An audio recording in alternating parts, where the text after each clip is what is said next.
Breaking the 180, and we continue to just tour everything going on in this rapidly changing media landscape and digital consuming world that is also changing by the minute. And I say that because the movie we're going to be discussing today is precisely about the state of the world as we inhabit it. I thought you were going to say it's about the state of the union. Well, yes, both. Both. Very, very well put. It is about the state of the union. I'm Sebastian Carrasco. I'm Elsie Rengifo, and this is our take on Alex Garland's Civil War. 19 states have seceded. The United States Army ramps up activity. The White House issued warnings to the Western forces as well as the Florida Alliance. The three-term president assures the uprising will be dealt with swiftly. Let me know if you want to try anything on. Are you guys aware there's like a pretty huge civil war going on all across America? We just try to stay out. With what we see on the news, seems like it's for the best. It's a movie the whole country, at least, has been talking about, the whole movie-going country. It's the latest from Mr. Alex Garland, who is an English filmmaker with a very unique voice, to say the least. And before we jump into it, of course, we just want to remind you that this episode is brought to you by Purist Mushrooms, a dietary supplement that you can start the day with in your coffee, milkshake, teas, and many other ways. And if you go to their website, puristmushrooms.com, you'll get a 10% discount from any individual packets that you purchase if you just use our code BREAKING180. So that's puristmushrooms.com. So let's dive into this movie. This was a very, very interesting film, to say the least, again.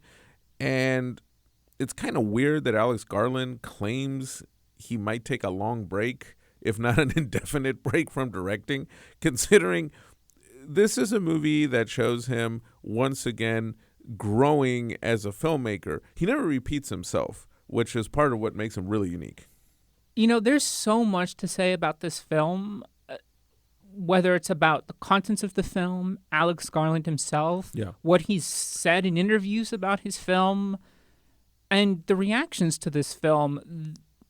I think this film has demonstrated some of the most interesting takes about film, but a lot of like the worst takes I've ever seen about film, which really discussion, which really displays how bad critical thinking has gotten.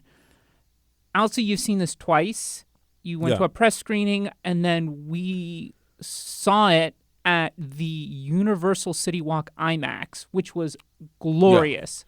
Glorious. Proper way to see this movie, and I would say. I felt kind of shaken coming out of the film. And I think, first and foremost, this isn't a film that I think anyone should just formulate a definitive opinion about after having seen it. This is absolutely one of those films that you should just let it settle and think about it. Yeah, let it soak in. And it's actually a film I've been thinking about a lot. It's just one that I keep returning to and just finding more elements I like about it, more connections to other films. In fact, it's kind of inspired a bit of a dive into similar type films about journalism on streaming platforms. And, you know, I think that's the best thing you can say about a film. So we have a lot to talk about. So we should, I guess, just start kind of at the beginning and what you were saying about who Alex Garland is and the fact that he has never repeated himself. He's made 4 films, technically 5, depending on what people say on the Dredd film. A lot of people say that he actually directed that. Oh, right. but officially 4 films that are all extremely different. Well, he's always been a guy with his finger on the zeitgeist. He actually has an incredibly interesting career. because Garland didn't even start as a filmmaker. He started almost 30 years ago as an author, as a writer. He gained prominence in the late 90s with a novel titled The Beach, which,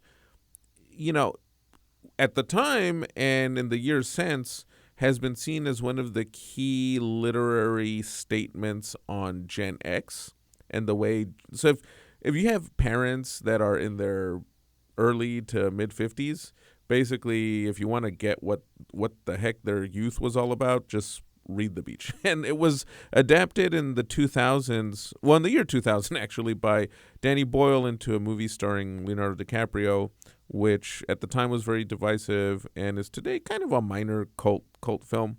With a poster that's very similar to another film, The Other Conquest.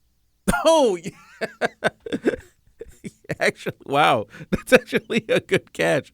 So anyway, anyone listening, go online, Google The Other Conquest by Salvador Carrasco, Google The Beach by Danny Boyle, and just, compare both posters. Well, you know what? That's actually brings up a fantastic little, I wouldn't say conspiracy theory, but question, right? Because they were distributed by the same company at around the same time. So, yeah, there's a backstory there that needs to be researched. And also, that brings up a great point about posters, which we'll get into a little bit later, some controversy around AI. Yeah.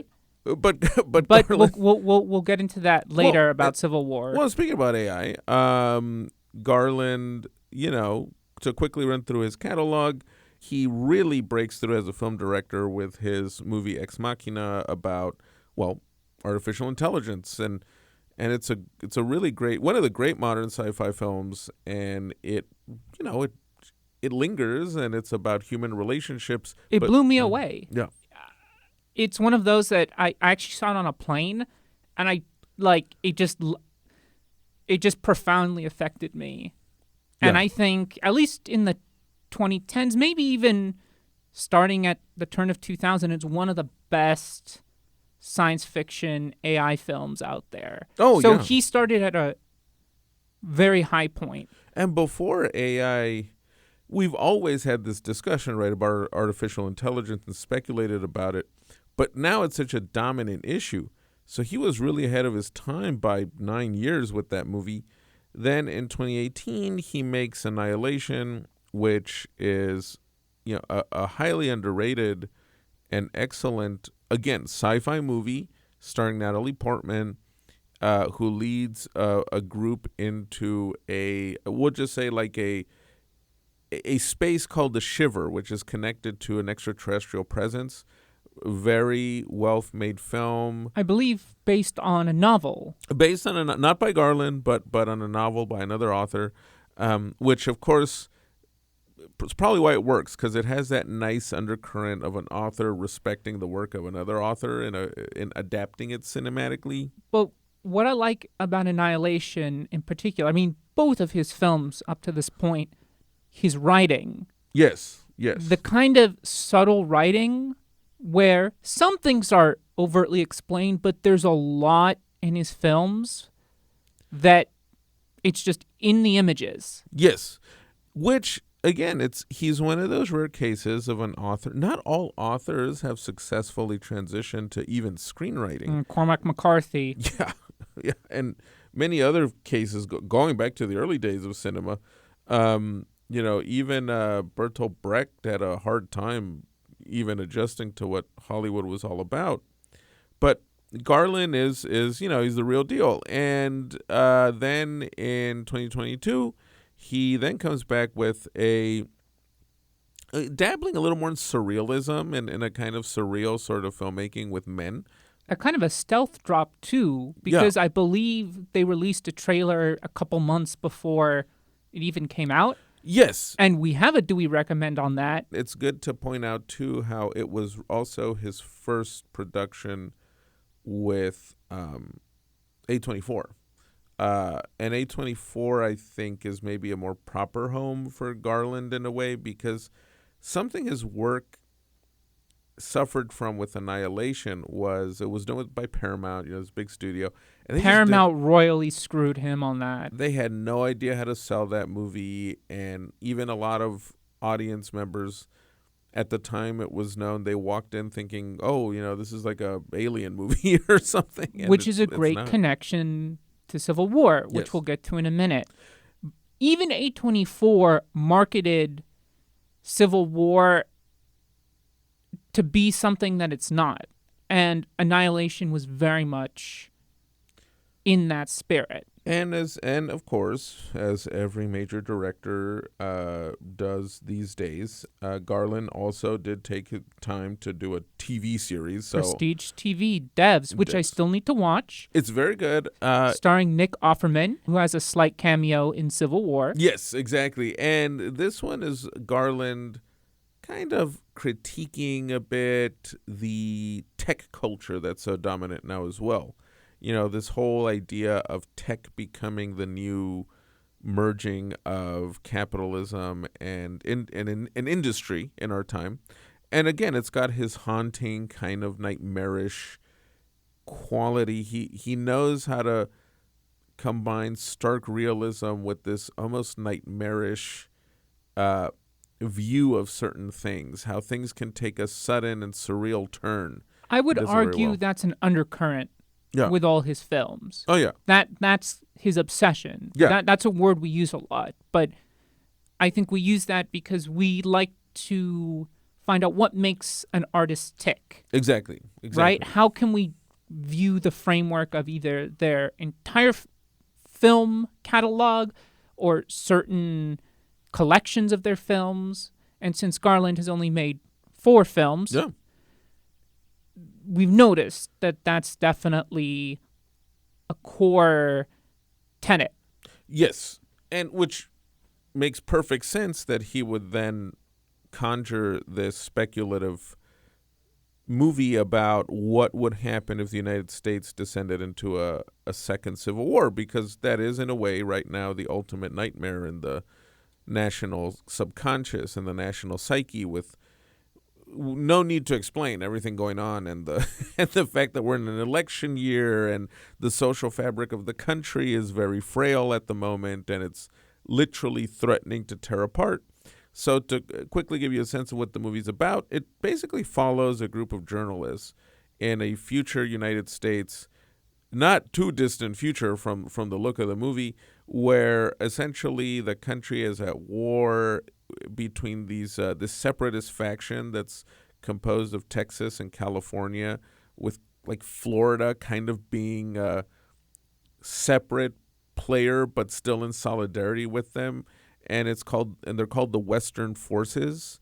And Offerman, as you just pointed out, he's in the movie. He plays the president, who's still in charge of what's left of the broader United States. He's basically barricaded in Washington, D.C., and these journalists, Lee, played by Kristen Dunst, who's a combat photographer, Joel, who's played by Wagner Moura, he's a correspondent, and then a New York Times, a writer for what's left of the New York Times, Sammy, played by Stephen McKinley Henderson. They link up with a very, very young, aspiring combat photographer named Jesse, played by Kaylee Spaney from Priscilla, from last year's Priscilla. And who later this year will star in Alien Romulus. Yes. Whoever her agent is, You're doing a good job. you're doing a very good job. Very good job. you like know what her, you are like doing. her and Austin Butler Oh, yeah. Yeah. have good agents. Very, very, Or very maybe good. they themselves have good tastes. But Yeah, that too. I mean, they know what to choose, right? What scripts to choose. kind of getting into it, well, first and foremost, if anyone's seen any trailer, what the trailer gives the viewer a sense of is that you're going to watch Apocalypse Now. You're an errand boy, sent by grocery clerks to collect a bill. Well, the comparison I make with this movie, the funny comparison I make to whoever I discuss the film with is I think the posters and the ads are promising you the Forever Purge. Anyone who's seen the Forever Purge kind of knows what I'm talking about. Movie came out in 2021, and it also imagines like America, getting into another civil war, but as like a cartoony, wild, wacky. Talking about life in America. The way the rich get rich off the backs of the poor. The way it's been ever since we robbed this land from the Native Americans. But you got no right to complain about the very system you're supporting by picking up that gun. You know who created the purge, don't you? A bunch of fat, rich businessmen in Washington, D.C. So what would that make you, Kirk? What would it make you? Huh? That would make you their lackey, the goddamn hypocrite. No, what we get here is something a little bit more haunting, a little bit more thoughtful, and ultimately, I think, is both a love letter to combat journalists, war photographers, while also questioning the intentions behind them. Like the entry point I always use to explain this film is imagine the stories, films, and books we tend to associate with war correspondence. Because in the United States we're so used to our privileged perch, right, in the world order, we always associate that idea of combat journalism with, the Middle East, with Eastern Europe. We definitely have to point out how many journalists have been killed in Gaza over the last 6 months in the Israeli attack there on Gaza. But we never associate that with the United States, right? We obviously have a lot of violence in this country, but we're not in a state of war like, in this country, we kind of have correspondents that like to go to disaster zones. Yes. Katrina, or they like to go to the inner city, what have you. But the idea of the same thing happening on a broader scale in the United States, that's a great entryway. And one of the fascinating themes in the film, which comes back really well at the end, we're not going to spoil a thing about this film, but Kirsten Dunst's character Lee, those shots at the beginning when she's photographing someone being set on fire, right? Oh, yes. Well, yeah. How easy, or maybe not easy, I don't want to use the word easy because I don't think people understand what a job it is to be a war journalist, but part of your brain still associates, this is horrible what's happening to these people, but it's still in Africa. It's still in, Central Asia. Yes. We never imagine those images of annihilated cities, of combat planes bombing neighborhoods, of militias fighting in urban areas with the United States. We never, even when the country has reached its highest levels of instability, let's say... in the first Civil War. Well, I think, that's the thing. The first Civil War, right, took place in 1861 to 1865. So even when we ponder, even though that we're obviously still living with the aftermath of it, we still think about it the way we think about the Napoleonic Wars. It's something that happened in an age with no film, no video. What we have is testimonials, but some great war photographs. Oh yes, no, actually iconic. Oh yeah, no. Photography was definitely already established as a medium, but. The sound of war and the moving images, right? That's something we associate even in our last real bit of true civil instability during the Vietnam era. But even more importantly, what this film deals with, and I think this is one of the aspects that threw most people off guard and why we're having or we're seeing so many disparate reactions to it, is this is a film of vignettes.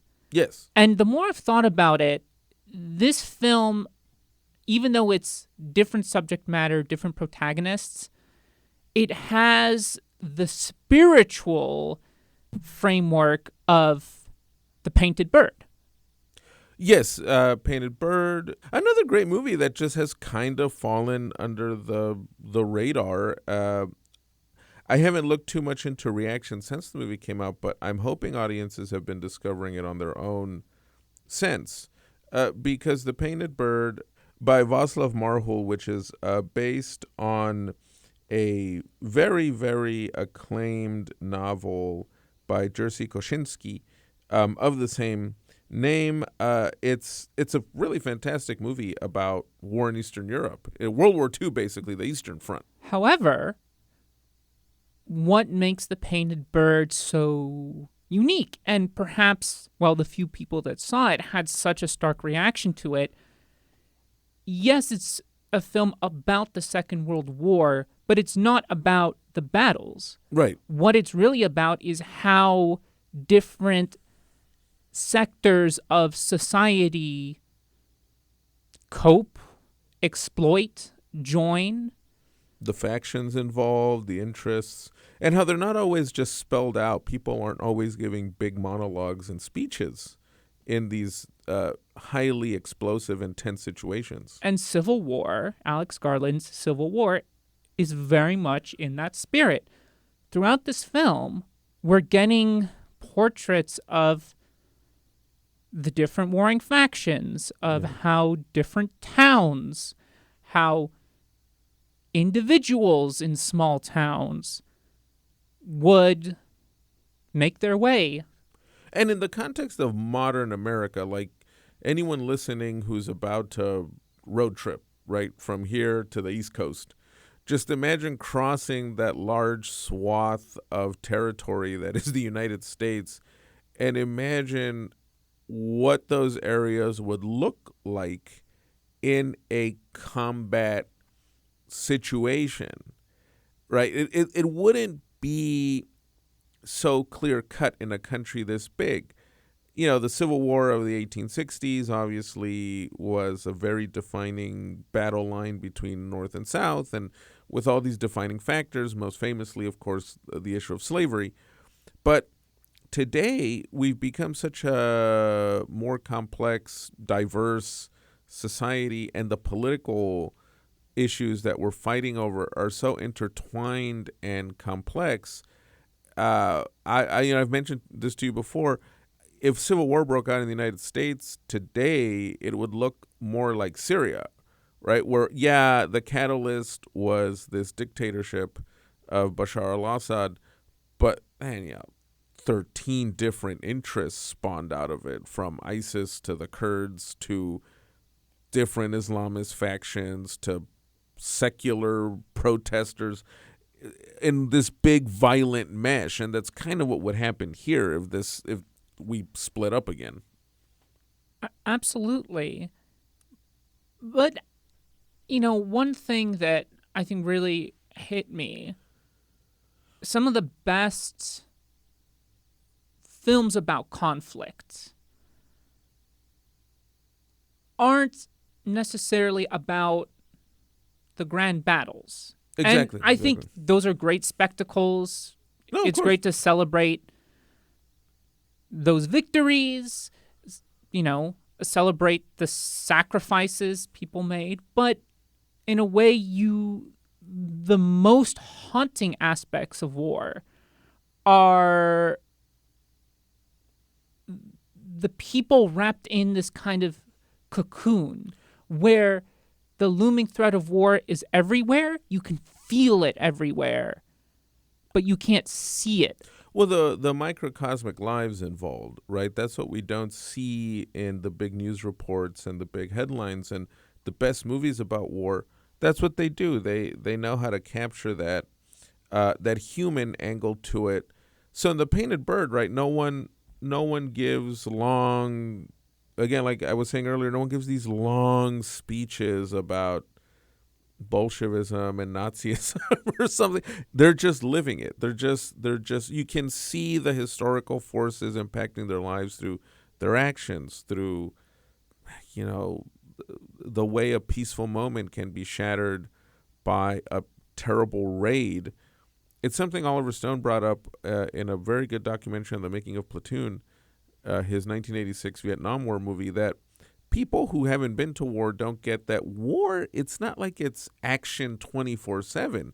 It's a lot of boredom and tension that's then punctuated by very horrific violence.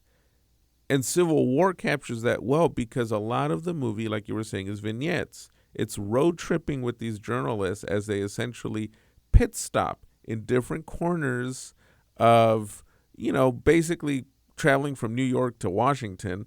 And how, some towns Washington, D.C. D.C., yes. Some towns are eerily quiet.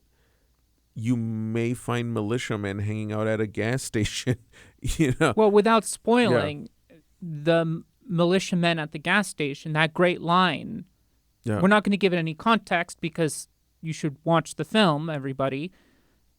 Oh, I think I went to high school with this guy, and he didn't talk to me much. Yeah, exactly. And in the context of the film, it hits hard. Or the other town, that they drive through a town, and it looks like you're driving through the Santa Monica Promenade, and they're like, what's going on?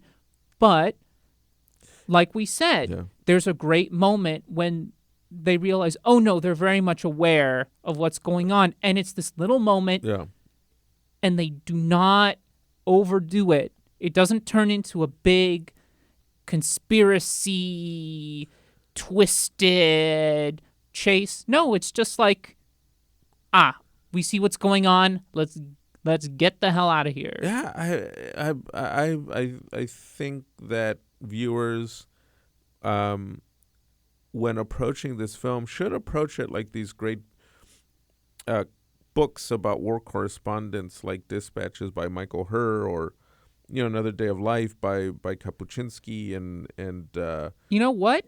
Since you just brought up the book, I'd love to bring up the film. Oh yes! Oh my God! Yes.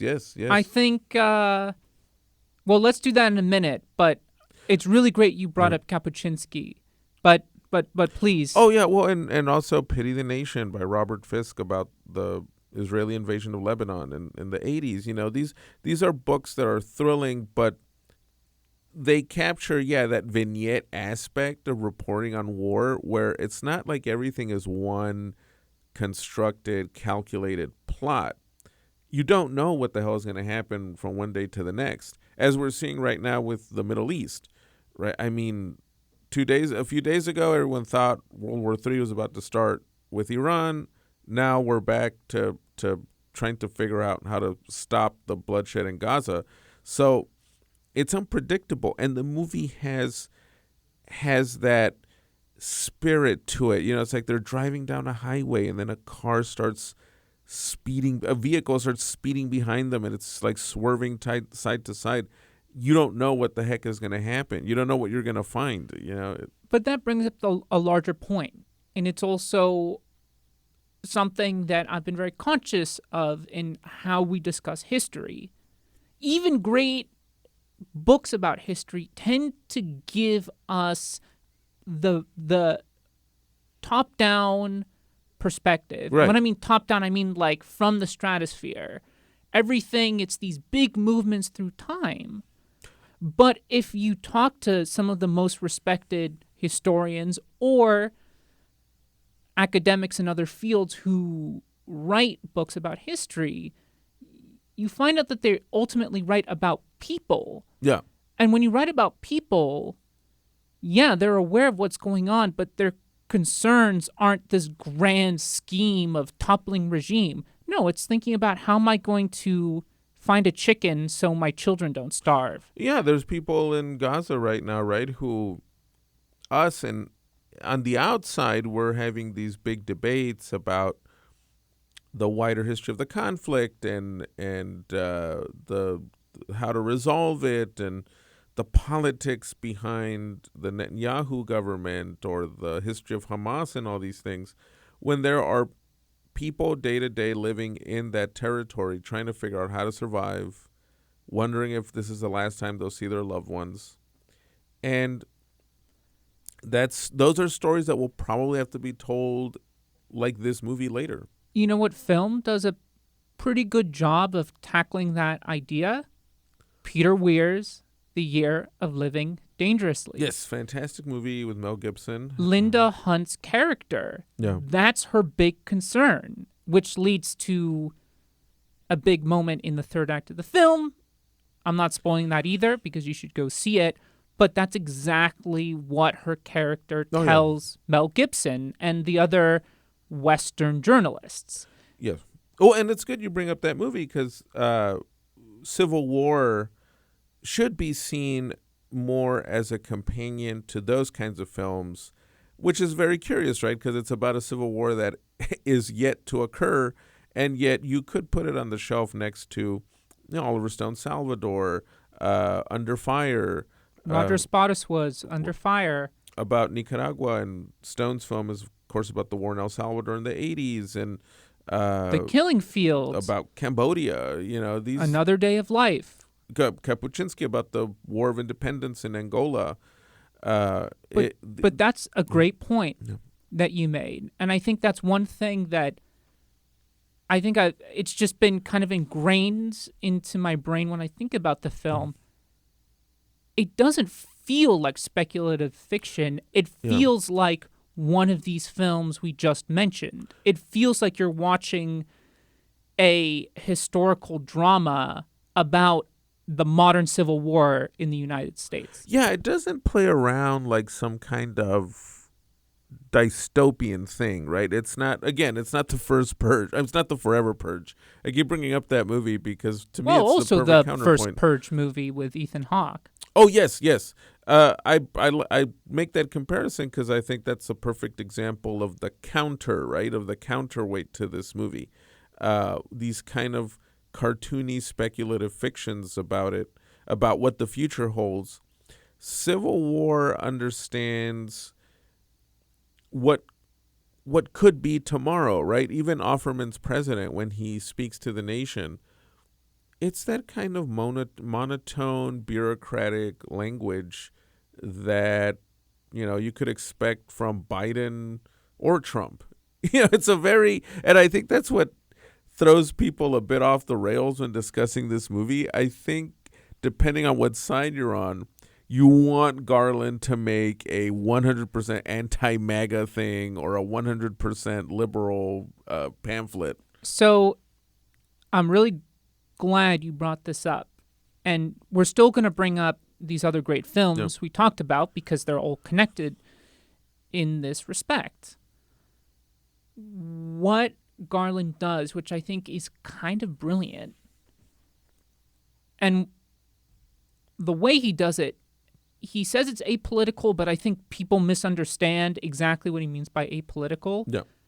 I think what he's saying with the Nick Offerman character is, do you guys realize it doesn't really matter if this guy's a Democrat or Republican? They're all the same. They all behave the same way. They're all just imperialists who are so completely out of touch with the day-to-day lives of hundreds of millions of people. And it's a good point because what's hard for he's some... just a thug. Exactly. As we see in the last shot of the film. No spoilers, but you'll get our meaning. Yeah, exactly. And it's a good point because it's really easy to be very gung-ho about your side. But what we never like, and you see it a lot with the Gaza debate, right? We don't like to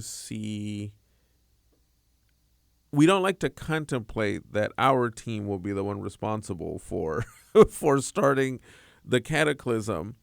And I think that throws people off because you want to walk into the movie thinking, of course Trump is going to be the one that starts the next civil war. Of course, but on the same token, a MAGA guy will walk in and be like, of course, Biden is going to be the one that starts the next civil war. When instead it's the U.S. empire is a failed entity. Yeah. And all they care is is bloodshed and profits. Well, because you don't even get like those militia guys at the gas station, without spoiling what's going on.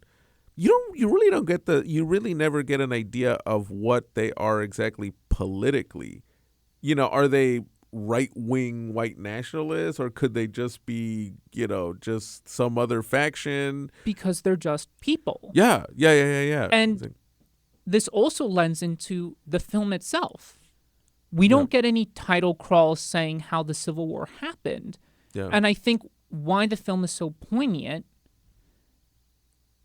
when we enter this world, we have to imagine, okay, so things got so bad that we just accept that this larger conflict in the United States is happening. Yeah, which really, is that implausible? No, it's very plausible. And well, it's also great because with the level of violence that you see, at a certain point, maybe for peace of mind and for historians and journalists, okay, maybe it's great to know who started, but if the result is the same regardless of who's in power and who's fighting, what does it matter? Right. The bloodshed is the same, which is what the Killing Fields touches upon too. Yeah. Okay, so the Khmer Rouge won, and then look at what they did.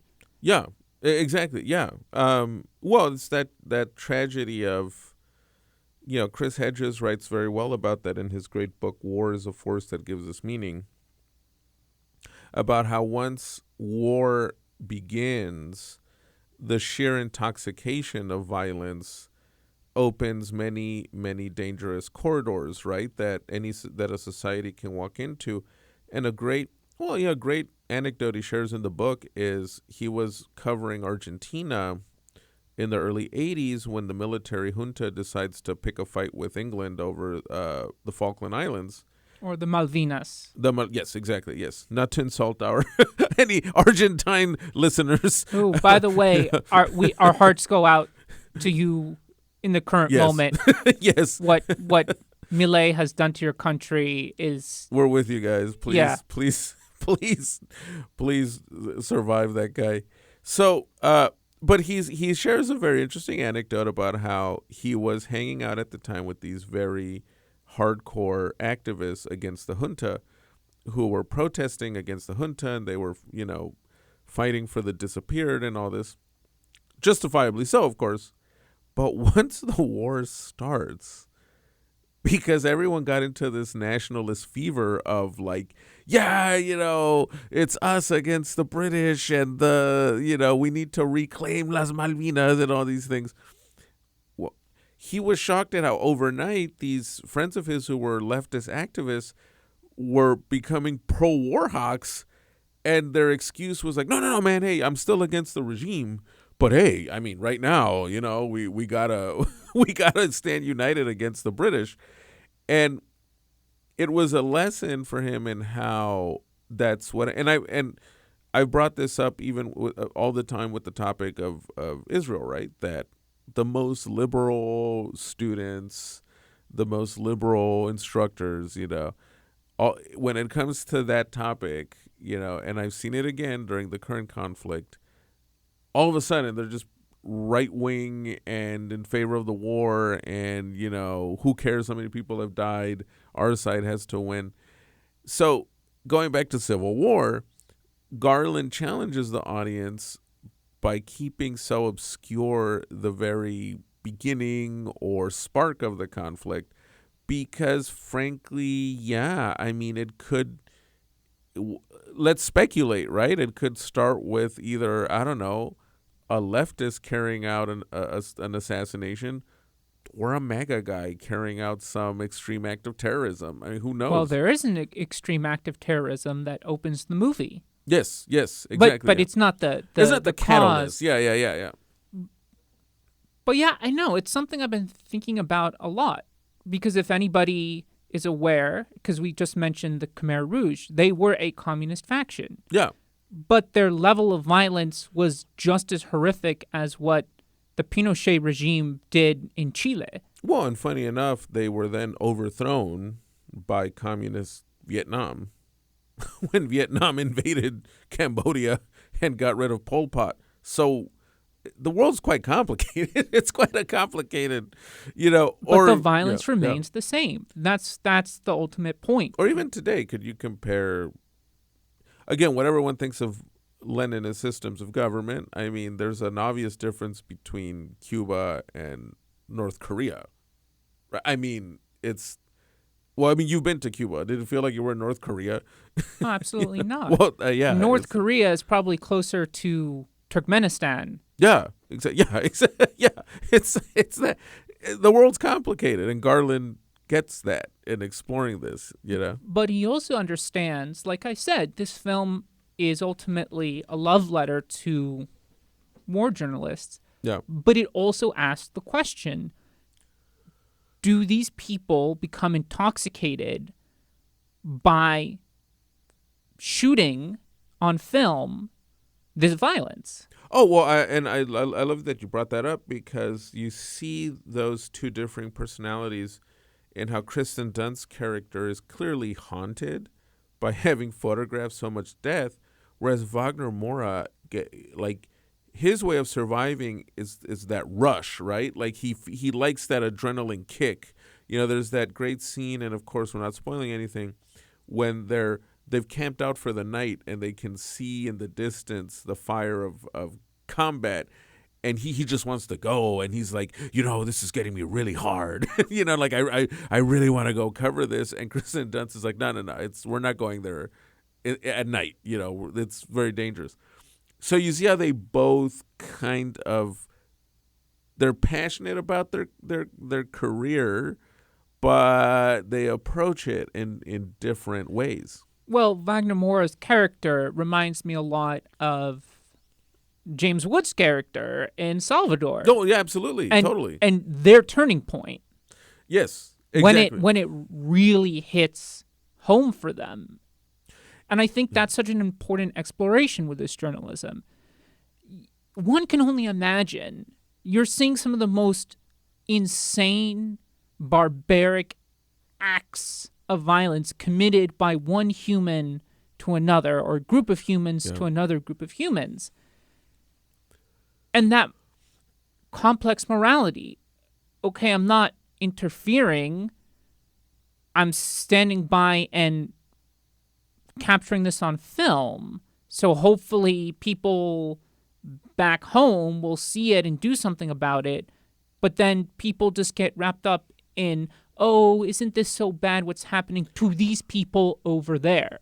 Yes, well, and one of the most powerful articles you can ever, and you can find it online, I believe. If not, it's in his great collection, The Great War for Civilization. Robert Fisk shares a story about covering the U.S. invasion of Afghanistan and how he found himself just surrounded by these Afghan villagers who had been enduring U.S. bombings. And they attacked him and just beat him up. They just really beat him up to the point where if some local soldiers hadn't come, Afghan soldiers hadn't come and saved him and pulled him to safety, he might have been lynched. He might have been killed. And he said, yeah, it was horrifying. And he was bleeding. He had to go to the hospital. And someone even stole his book of contacts, which is so essential for a correspondent, and with all these phone numbers and emails. But he says, in hindsight, though, the next day in the hospital, he was thinking about how, but wouldn't I react the same way if I was being bombed by someone? I'd like to quote The Killing Fields for a second. Towards the latter half of the film, our main character, Sydney, he says, what we underestimated in Cambodia, but it is as timely a statement as we'll ever get. What we underestimated in insert country here is the insanity that $7 billion worth of bombing would unleash. Yeah, and Killing Fields is a great movie because it doesn't lose its relevance. when Americans on TV, on Fox News and these networks complain about Afghanistan and the Taliban, it's like, okay, well, it's like the Khmer Rouge. It's like, okay, you don't have to agree with the Taliban to understand why they ended up running the country again. It's like, well, 20 years of bombing the place and investing billions into doing, again, it's unclear what we were trying to achieve in that country and what was the result. And between The Killing Fields, The Year of Living Dangerously, and Under Fire, and that tie into Civil War, and Civil War explores this a bit. This idea of the Western press that shows up like, groupies for the Taylor Swift Eras tour to these conflicts and stay at the nicest hotels, snap their shots, and then, when the going gets tough, they can just go to their embassy and they get evac'd out of there, which is a nice contrast to Another Day of Life. Yeah. Which is about probably, you correct me if I'm wrong, but one of the greatest war correspondents of the modern times. Yeah. And the difference with him is he really felt sympathy for people. Yes, there was a bit of a rush to cover these conflicts, but what differentiated him from the characters in these other films that we've referenced is that Kapuscinski genuinely believed in the armed struggle against, colonialism and apartheid South Africa. And he's such a great writer that his books are considered literature, not just, he really crosses that line between journalism and literature very well. Much like what Max Blumenthal does. Max Blumenthal as well. Fisk did the same thing. In the U.S., Tom Wolfe and Hunter S. Thompson, writers. Kapuscinski's right up there with writers of that caliber. And the movie we're bringing up is also, it's a great animated film. Another Day of Life, about him covering the Angolan Civil War, and it's great proof of how that medium of animation can be used to tell a story like that, even with a breath you rarely get, even with live action films. And all this, again, ties back into what Garland is doing with Civil War, because the things you see in those movies, he comprehends what they would look like in America. There's a great, and this spoils nothing because everyone's seen him in the ads, the militiaman played by Jesse Plemons in the film. What kind of American are you? And, he doesn't say, we belong to some right-wing militia. They're not waving the "Don't Tread on Me" flag or anything. Just in what he says and what he does. Garland and the says, shots of the truck with the bodies. And you can see what kind of people, majority, are on the back of that truck. That's all you have to know. That's all Garland has to show to tell you who this guy is. Well, even more than that, and I'm holding the book right now. I'm holding a book called Moments in Time, 50 Years of Associated Press News Photos. Yeah. I would not be surprised if Garland had this book either on set or during pre-production. Oh, without a doubt. And we haven't talked about her yet, Kaylee Spaney. And I'm just going to throw this thought in now so we can talk about it in a minute. Nightcrawler, starring Jake Gyllenhaal. Oh, yeah, fantastic. But because her characters are photographers that use film, or she uses film, they take snapshots throughout the film, and you can actually see them on screen. And I have no doubt that either all of the photos or 98% of the photos are recreations or inspired by some of the most impactful and important journalistic war photos or just general photos. Oh, yeah. No, of course. Which is visually what part of the brilliant approach Garland utilizes, which is when there's a combat scene, And sometimes even when they're just driving through a specific place, he stops the frame, right? He switches to a still frame, a still black and white frame that evokes these classic combat photos very well. And remember when I called the president a thug? yeah, Very intentional I used that word yeah, because actually the credits roll over this in-universe photo that is almost a one-to-one recreation of a very famous photo. very, very famous photo of involving a infamous thug. But when you see it, if you're photo savvy, right? If you've got your let's say narco history down, you'll know what we're talking about. And Garland, again, I just think audiences who are left a bit confused by this movie. Well, one, I think we've lost that tradition of really good journalism films. Again, like Salvador, Under Fire, You're Living Dangerously, Killing Fields. One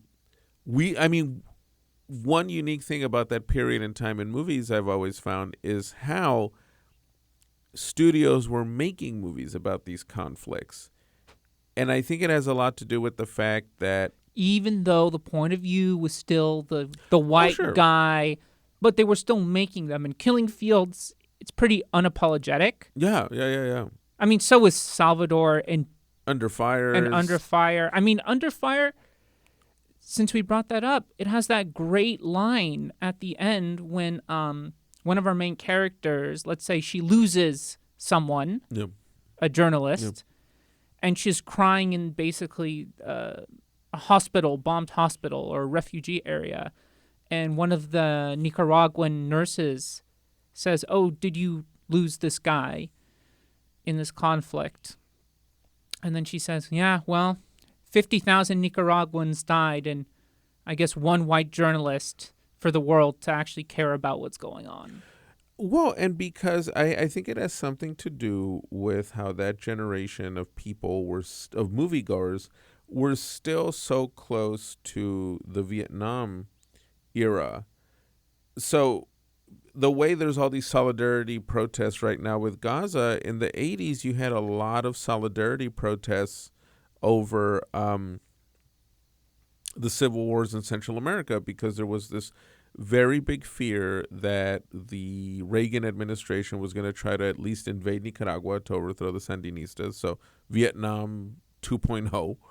And you also had the generation of the 60s barely hitting 40. They were barely entering their 40s, the people who were the hippies and the anti-war activists during Vietnam. So you had an audience, you had a specific kind of audience consciousness for those movies that I don't think you have today. You have today movies like, you have good documentaries like 20 Days in Mariupol, right, which just won the Oscar about the war in Ukraine.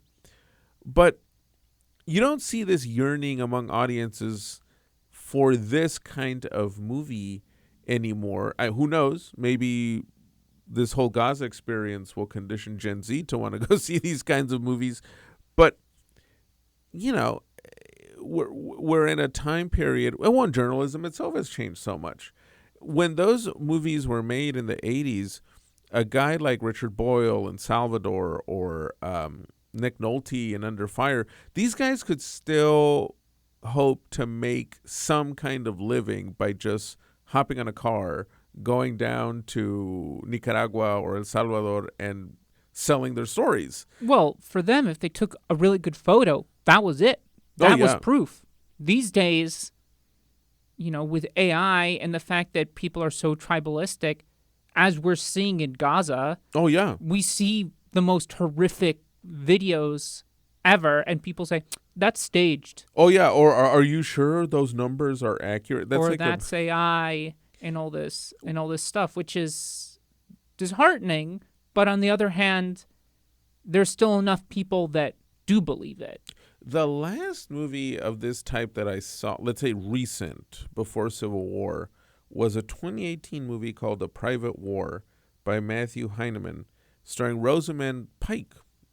Funny enough, and it's about the exploits of a correspondent named Mary Colvin, who covered a lot of very recent conflicts, like the overthrow of Gaddafi in Libya, the Syrian war, the Arab Spring in Egypt. And she suffered with PTSD. She was officially diagnosed with it. And eventually, I don't want to spoil too much, but eventually met kind of a tragic end. And no one saw the movie to the point where I barely remembered it right now. I just remembered I myself did go see it in 2018. But the closest thing we've gotten, and there's a reason I brought it up, Nightcrawler. Yes. Which also deals with the rush of being the first to see, mangled bodies. Yeah. And I think the Kaylee Spaney character draws some parallels to Lou, the Jake Gyllenhaal character. Oh, yes, absolutely. Because throughout the movie, she becomes increasingly brash and confident. Wagner Moura's Joel, he likes the rush, but if you notice, he's very smart when he stays back. He's done this long enough that he knows what to do. And Kirsten Dunst calls out, the Kaylee Spaney character. Well, yeah, because she's 23, and Kirsten Dunst is basically like, you're a kid. What do you, basically she takes on almost a maternal character towards her. Yeah. As we see throughout the film, you get the sense that, this kid is really becoming lost in the sauce, the high of being in the action puts other people in danger. And I'll just leave it at that because I don't want to spoil anything. But what I will say, since we're talking about the characters, some great performances. Oh, fantastic from all of them. They're just subtle enough, and they come across as real people. And I like that you bring up Nightcrawler, just to swing back to that real quickly. I think a link there between this character and the Nightcrawler character is this idea too of starting off as an amateur, basically, right? And by the end of the movie, you really are facing the genuine reality of what it is you're embedding yourself in. Like, it sounds really cool to go be a combat journalist until it really hits you that you're watching death and killing and lives being obliterated. But then you kind of get this second wind where you become lost in it. Oh yeah. Right? You kind of obviously are aware of your current position, but nothing else is also there at the same time. There's kind of overlapping. But I mean, just great performance. Wagner Moura, that one scene after that pivotal moment that leads into the third act, where he just finally cracks. And again, Garland surely just did his research very well, being an author and stuff. He must have also looked into how some of these great correspondents, I mean, they've had really, really serious breakdowns. Chris Hedges has shared about how he just covered so much war and death. Eventually, he was suffering from PTSD, and while flying back into the United States, he beat up a clerk at an airport just because the clerk said something that made him snap. Yeah, and that's. And you know what? We also see that with Kirsten Dunst Lee. Yeah. Again, I'm not going to spoil anything, but that amazing third act, which we'll talk about in generic terms in just a minute. But when the reality hits that, oh my God, all these conflicts that I've covered in Africa and Southeast Asia, oh my God, like it is actually happening in the seat of the American government. Oh yeah, yeah. It's the movie does such a wonderful job. I would actually compare it in a way to these very good films about nuclear war that were made back in the 80s, like Testament, for example. It's not the first time you guys have heard about Testament. Well, because what I love about it is they know how to realistically conjure what we consider the unimaginable, right? We always talk about nuclear weapons and civil war as if, well, wouldn't it be crazy if this happened? But we never seriously ponder. Even now with all this chatter in the air about civil war and the elections that are coming up, I wonder how many people seriously do ponder, oh, yeah, this might actually happen. And these movies really put you there. Like, well, if it did, it would be like this. It wouldn't be a cartoon. And you know what? This is a great segue into sound. Oh, yeah. Yes. First, I'm going to talk about the sound design. I have never in my life, and again, I haven't seen every movie, but of all the movies I have seen, I've never heard more scary gunshots depicting war in my life. Like, it genuinely left me rattled, not only because of the content, but of how punchy and real. Because you know what? It would sound like that. Oh, yeah. Overbearing, just nonstop. It would give you a fright. Oh, if yeah. you heard a sniper rifle, a 50 cal or whatever, yeah, it would scare the hell out of you. It made my heart jump a beat. Oh, yeah. The violence is not exploitative. The violence, and through the sound mix, yeah, you get that sensation of what the pulse of gunfire would be like, what the sheer tension of being near actual combat. Or hearing must be jets or a tank. Particularly that last act. Oh, yeah. Yeah. Let's just say it's a siege. Yeah. But oh my Lord, is it incredibly well shot, and it never crosses the line. Yeah, no, it's that kind of stark realism that gives it almost a documentary sort of feel, which is great because Garland isn't, again, he's not diluting the content by going for these Hollywood-esque Michael Bay style exaggerations. Even those wide shots of combat choppers flying over Washington, D.C. and,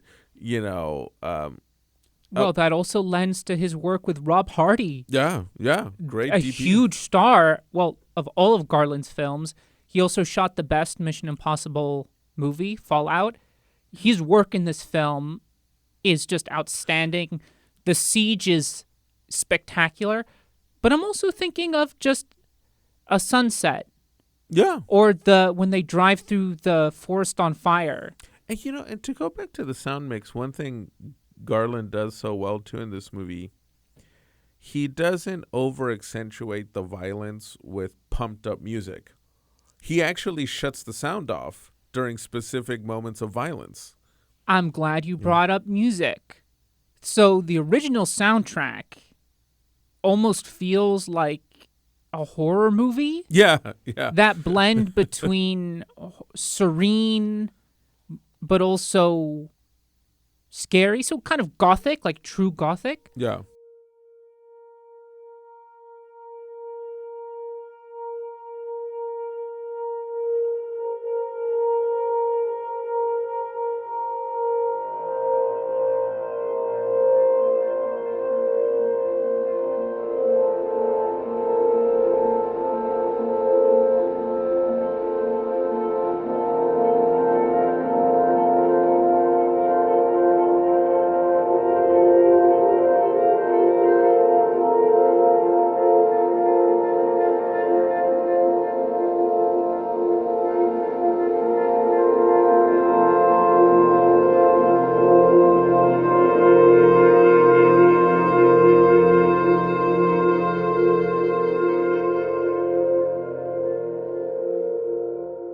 But also the needle drops. Yeah.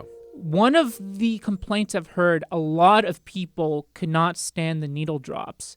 But I want to make the argument that these are unconventional needle drops. I mean, we get De La Soul after an intense shootout in like a university or something. I think it's a university.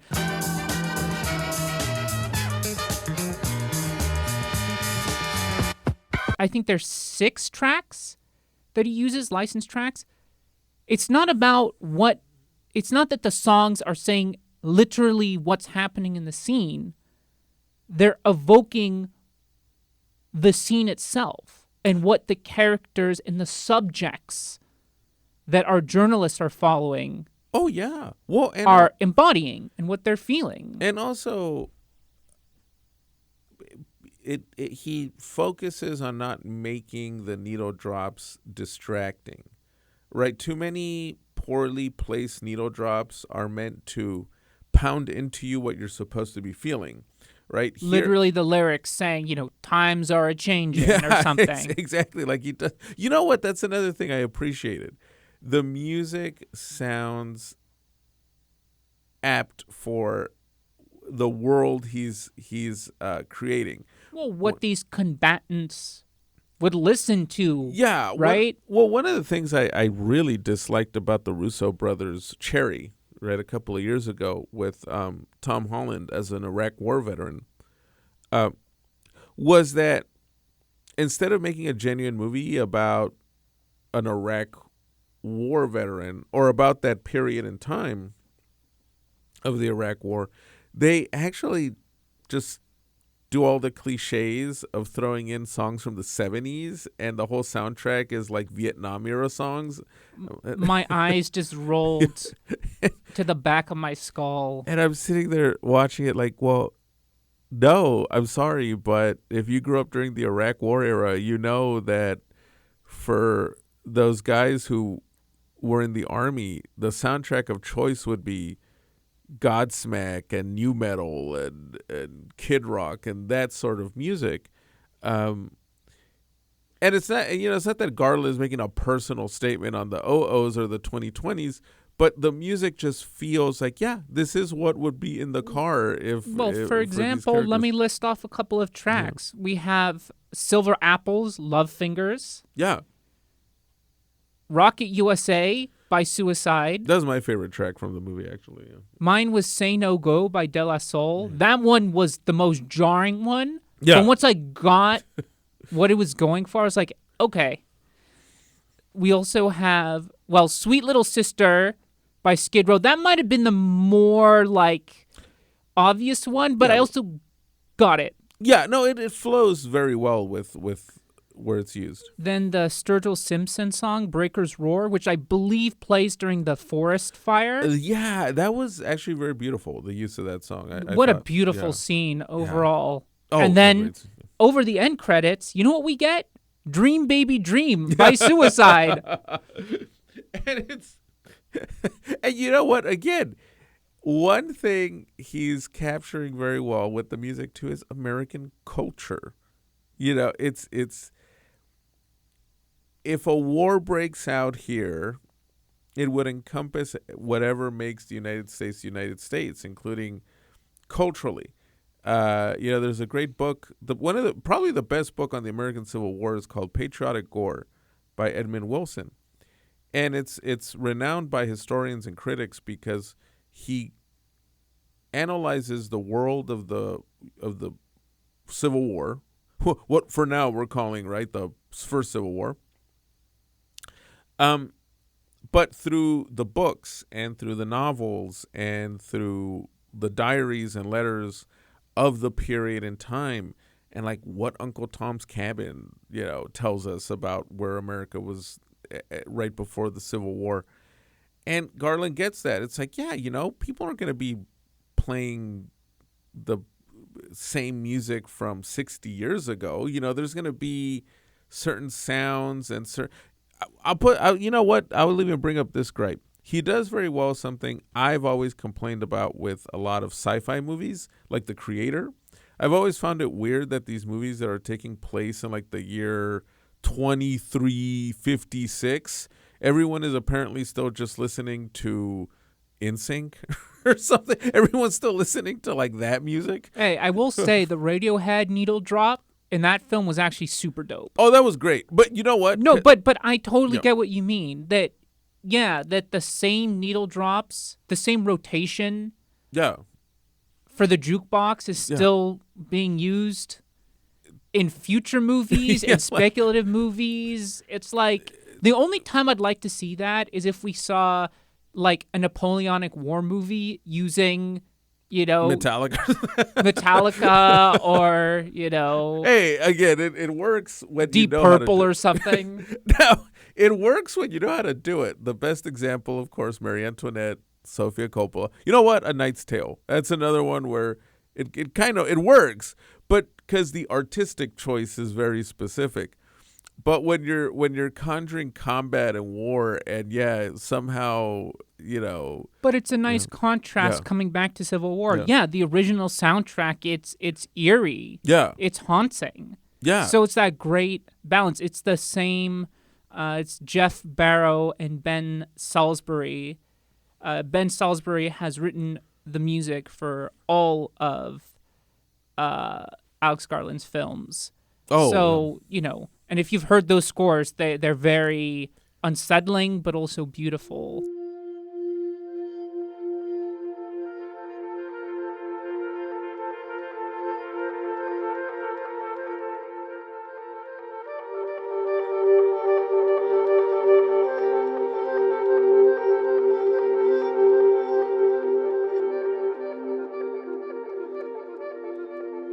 They're immersive. Very they're immersive. Very immersive scores. And you know what? The whole film, you know how long it is? 1 hour and 48 minutes. There you go, Marvel. You would expect a big movie like this to be 220, 230. No, it's 1 hour and 48 minutes. It's a lesson in how, the length of a movie does not determine the its merit or its worth. It's really what you're doing with that time. It's how you're telling the story. It's the rhythm you're building, and that's why I've always said a good movie can feel too short, even if it's 3.5 hours long. A bad movie can feel endless, even if it's an hour and 20. And Garland just finds the perfect time to tell this story. Again, because he's not, and I guess here we can get into the AI controversy and stuff. I think one thing that's also thrown audiences off is because of what they're used to. The advertising is kind of promising them this, seat shaking spectacle. You're going to see combat zones in the big cities in the United States. And part of that is, unfortunately, I don't know if it was a Alex Garland thing or an A24 thing, but so far as we know, a lot of these posters that you're seeing of like Chicago on fire is using AI, which is really disappointing. But it also sucks because why are they still committing to this premise that we're going to watch like this gigantic multi-state bonanza? Well, again, the Forever Purge. My favorite shot in the Forever Purge, because we were just there in October, is this climactic battle where the camera is tracking over El Paso, Texas, as the whole place is in flames with, militias blowing everything up and firing at each other, and this big sign that says Texas is tipping over in flames and stuff. I think that's what the Civil War posters are promising people. And then they're walking into this serious movie and they're just confused because it's the complete opposite. I mean, if what they should have done was they should have done character posters that are done in the style of famous magazine covers. Yeah, exactly. Yes. Then it's like, oh, got it. I see what they're doing here. Well, the most used poster for the movie right now is so misleading. It's these guys with these snipers on the Statue of Liberty on her torch. That's not in the movie. That never happens. That never happens. Ever. Actually, that is a spoiler we can do. Guys, these posters of combat carrier ships in New York, and that none of that's in the movie. You're not going to see any In fact, of that. I don't know why they don't lean into the siege of DC. Yeah. At least there's enough there that you could make interesting ads from. Like the giant banners. Yeah. Yeah. You see, aircraft carrier and Apache helicopters flying over New York. That's not the movie. It's a war, whoa. Not only does that not happen in the movie, but that's not what the movie is about At all. At all. Like, what are not those, even remotely. Well, these AI ads, right? They have troops at MacArthur Park. Yeah, those It's ones. like none of that is in So the far, film. I don't know if it's been debunked, but so far as we know of this recording, those new ones that we're seeing of, MacArthur Park and in Chicago are AI generated, which... Oh, okay. Yeah. Of course. But again, well, ironically enough, they capture what people think the movie is. Though they capture what audiences are expecting because it's all okay. To be fair to audiences, it's what we're used to, right? Whenever films from notable studios, anyway, speculate on these things, it's always through big popcorn. Oh, V for blockbuster. Vendetta is Yes. the closest between big popcorn and brilliant. Yeah. Also because, Alan Moore wrote the graphic novel. graphic novel But and yeah, people think, dystopian country at war with itself, oppressive government, like that kind of thing. Yeah, I think people are walking into this movie expecting like an inter-American version of Red Dawn. Right? It's like that idea. Oh, totally. Yeah, like- Total. Both of them, by the way. Yeah, exactly. So it's like that's exactly what they're expecting, and yeah, they're probably thrown off because it's more about the conversations between the characters, that mood of fear that you're driving through a land that's at war with itself. Funny, I mean, this movie has more in common with the writings of thinkers like Lenin and even Bakunin, who theorized a lot on civil war and how, from a revolutionary socialist perspective, they argued that civil war is the ultimate exposure of a society's contradictions and real thoughts. Like, basically, the things we don't like to talk about, they come up once the civil war erupts because there's just no way to hide it. And you could even say the same way the Gaza war right now is exposing a lot of ideas and worldviews and stances that... Well, the idea of, in the United States, free speech Yeah. is being put to the test. Yeah. The moment people are actually challenging the system, Yeah. then suddenly, protest, we need to ban protest. Academic freedoms, it's one of the scariest things we're seeing right now. In our institutions of higher learning, right? All of a sudden... if you're trying to have an open discussion and protest about this war that does involve us because we're funding it, maybe we have to shut down the campus. Columbia University actually has no in-person They're classes more this upset week. with people protesting genocide than the actual genocide happening. And by the way, it's not a war. People keep saying it's a war. A war involves at least some sort of equal footing. This is not a war. Yeah, there's no equity here between the forces in combat. But again, it took this conflict to bring to the fore all these arguments. And, a few last notes on Civil War. I think deep down that's what frightens people about this movie, that the answers aren't easy, and frankly, it's about things we don't actually like to talk about when we bring up the idea of civil war in this country. Yeah, it's a movie that makes you really ponder what it's saying, the images you're seeing, wherever country you're at now. I mean, yes, it's about the United States, but things in Germany aren't looking great. The UK is a mess. Yeah, to say nothing of Hungary and all these. Whoa, and we just brought up our camaradas in Argentina who, are about to enter a very serious period of And social Ecuador. turmoil. Oh, Ecuador, yeah, already off the cliff down there. But again, Yeah. I hate to say this, but the that's in the consciousness of the global north, as Yeah. they say. That's quote unquote expected Yes. for those countries. And the moment you see that transplanted in the United States about the Western world, that's what strikes a nerve. And rightfully so. So Civil War by Alex Garland. Please check that out. But do we recommend? Absolutely. I totally recommend the movie. This one I recommend.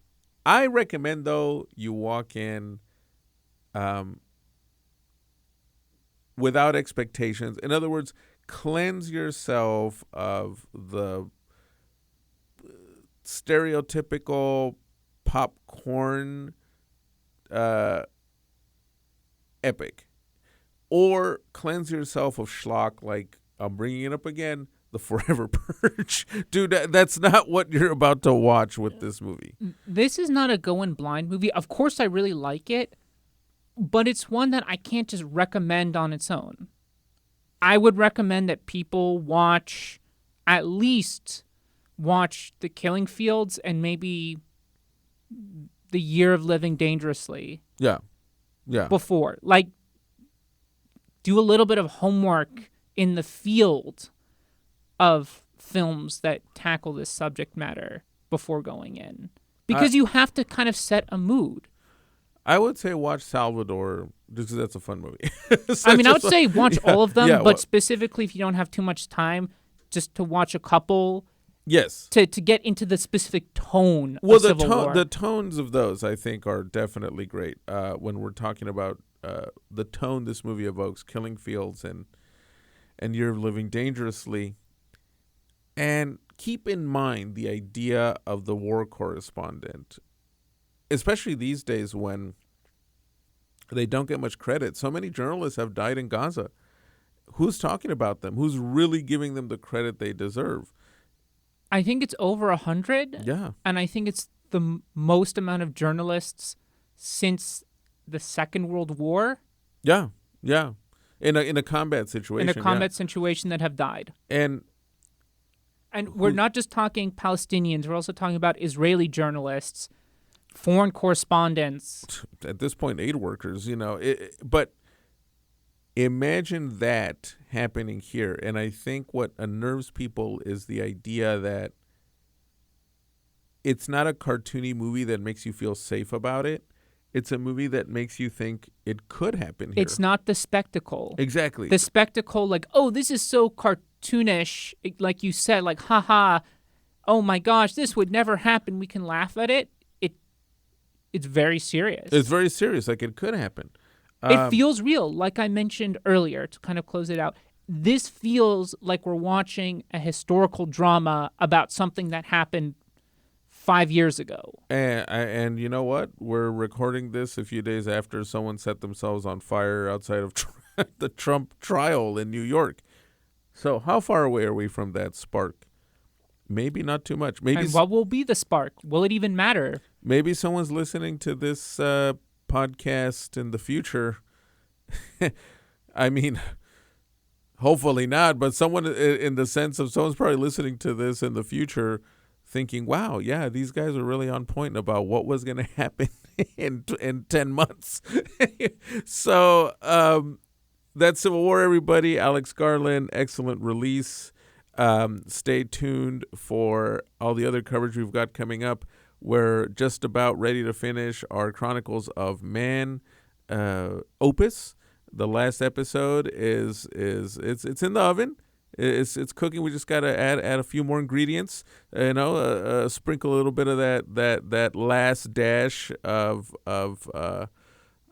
paprika on it, and it'll be ready to go. And we're still finishing our kind of recaps, impressions of the excellent season 2 of Tokyo Vice. Yes. We've just had other things come up, but we haven't forgotten about it.